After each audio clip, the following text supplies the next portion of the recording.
Welcome back. Can you please sit down? So the first session this afternoon is going to look into the mysterious world of post-trading. And you probably know that if regulation in Brussels, if we could imagine this as a house, the MiFID would be the roof. The European Market Infrastructure Regulation would be the first floor, and then there is also the settlement, which would be somewhere in the cellar where the plumbing is. The problem, of course, is that we are now currently changing the roofs, while also changing the walls at the first floor, and by the way, we also changed the plumbing. And there is no architect. So the outcome is going to be quite uncertain. And in fact, we have asked today Daniela Rousseau and Michael Bodson to help us see a little bit more clarity with regard to the plumbing. Now, Michael is the CEO-elect of the DTCC. I don't think I need to introduce the DTCC to you. And I'm very, very grateful for Michael for having come all the way from the US. This is his first public appearance, definitely on the European continent. And I hope it was an interesting cultural immersion. And in fact, Daniela Rousseau is on her way to the conference. She's somewhere, not at the custom. She's out of the visa line, but she's now sitting in a taxi.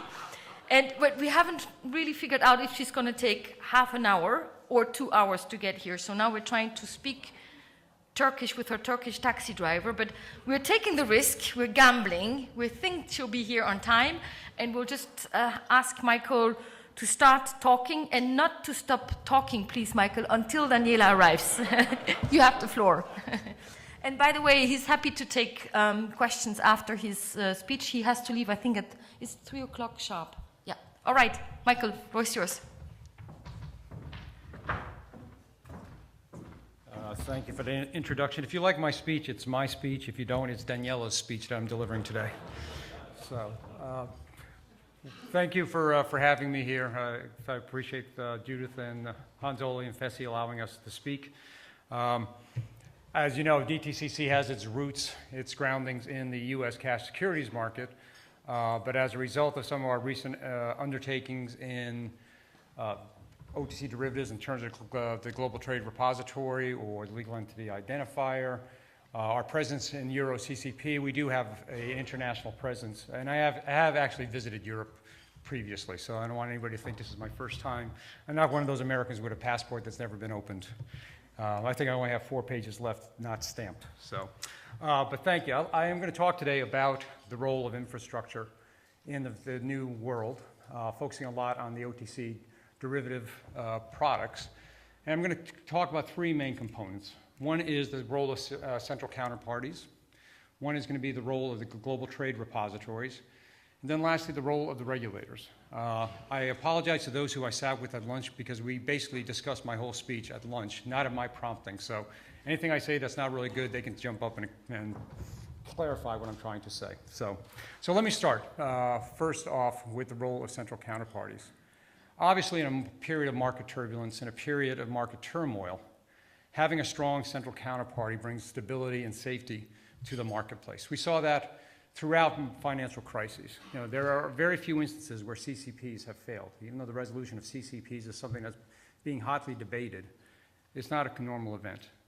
CCPs have worked expertly, admirably, whichever way you want to say it, in periods of crisis. So if you go back to 2008 and the Lehman collapse, the CCPs were the ones that actually, withstood the impact, withstood having to deal with their failure, and did so very, very admirably. The markets kept going along.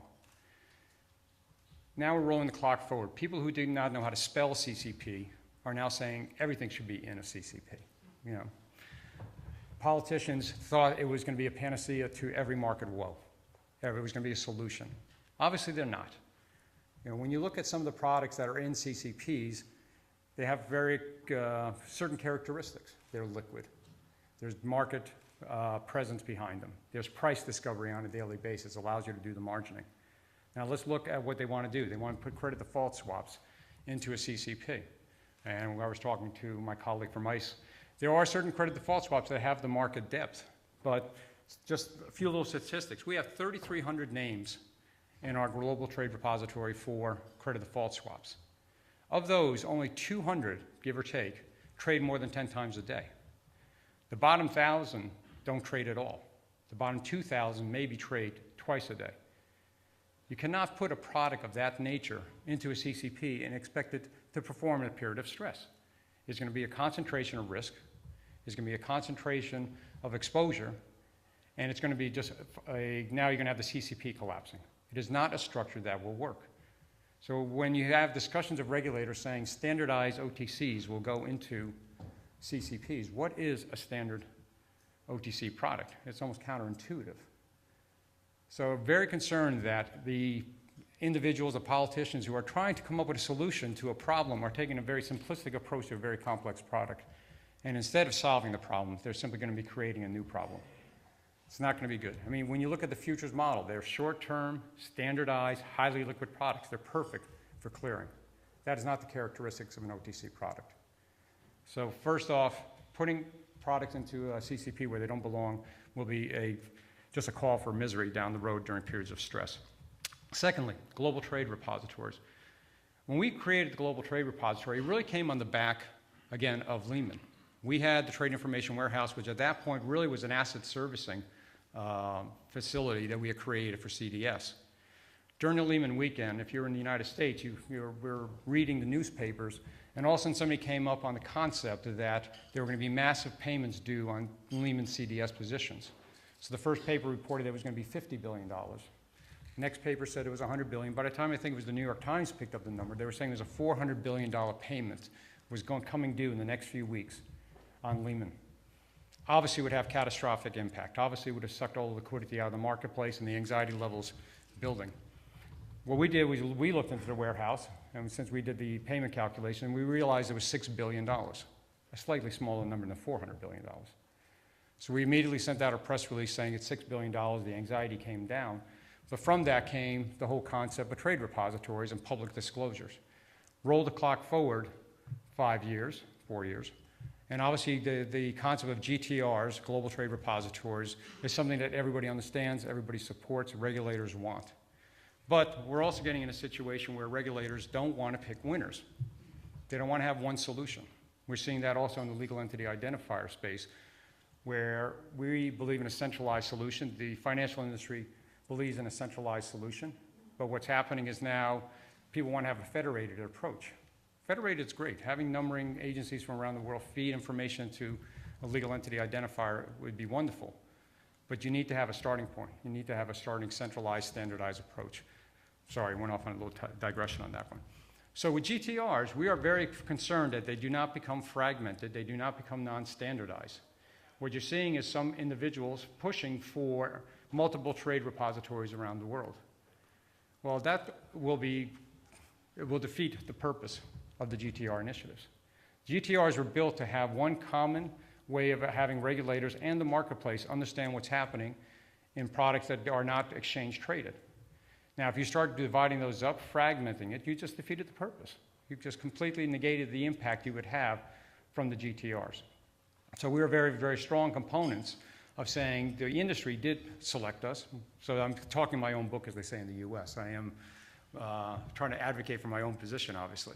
But it is important that the market know that when they look at information, it is standardized, it's complete, it's concise, the information is there. We just saw with a certain firm that had a problem that the information is critical for understand where risk may be building up. It's not going to solve the problem, it's not going to stop the risk from happening, but it allows you to know where the risk may be building up. If you look. I won't say anything more. That little point, you have to look to see where the problems are.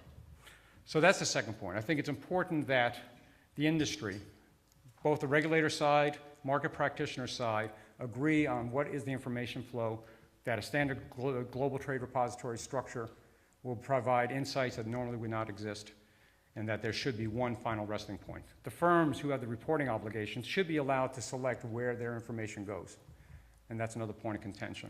It's important that firms be able to say, I have all my information residing here, for the regulator to go to and get that information. But that now brings me to the third point, which is the point of contention. How are regulators going to work together? The GTRs work if there is respect for national boundaries. There's two risks I see happening in this new world of global regulation. We can't pretend globalization hasn't happened. You know, the global marketplaces are the global marketplaces. What you're seeing is two risks starting to bubble up. One is parochialism.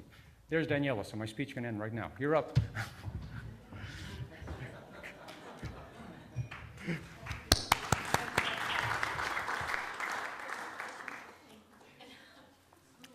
Talk about making the grand entrance, right? This is great. So, welcome, Daniela. I got to see Daniela earlier in this week, so.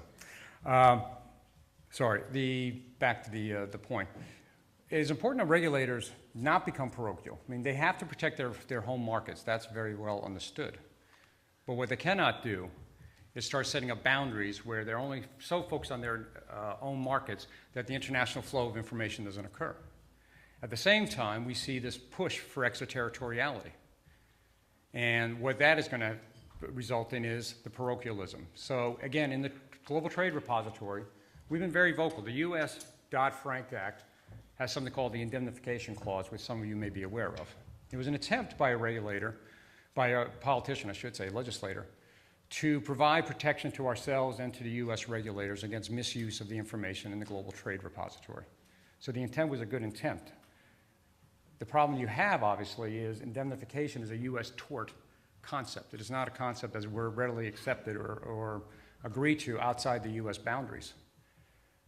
It is something that the SEC themselves have come out and said, we would not provide indemnification to another regulator. So we need to get rid of it. Unfortunately, because it is Dodd-Frank, people are very reluctant to touch the bill at this moment.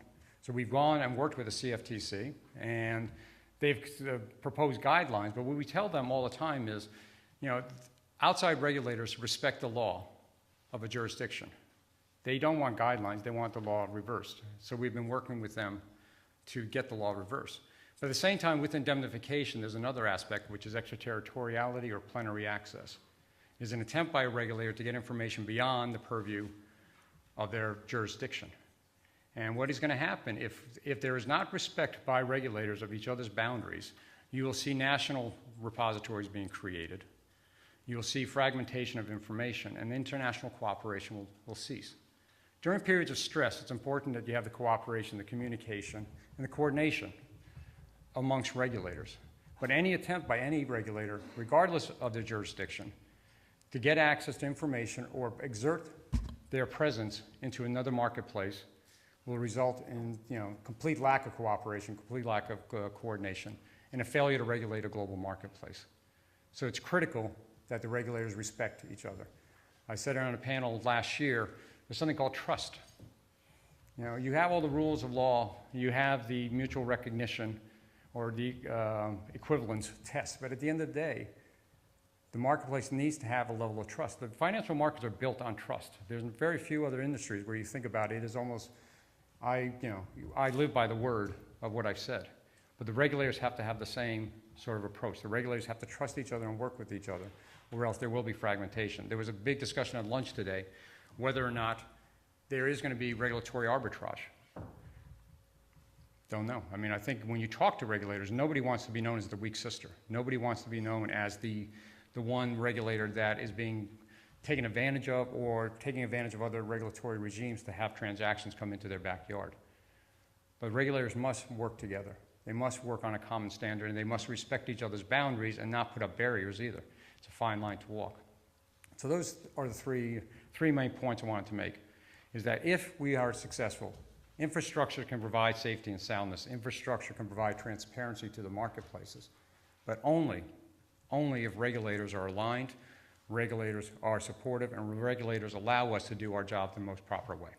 So with that, I'm going to hand it off to Daniela, who looks much fresher than I do. So thank you very much.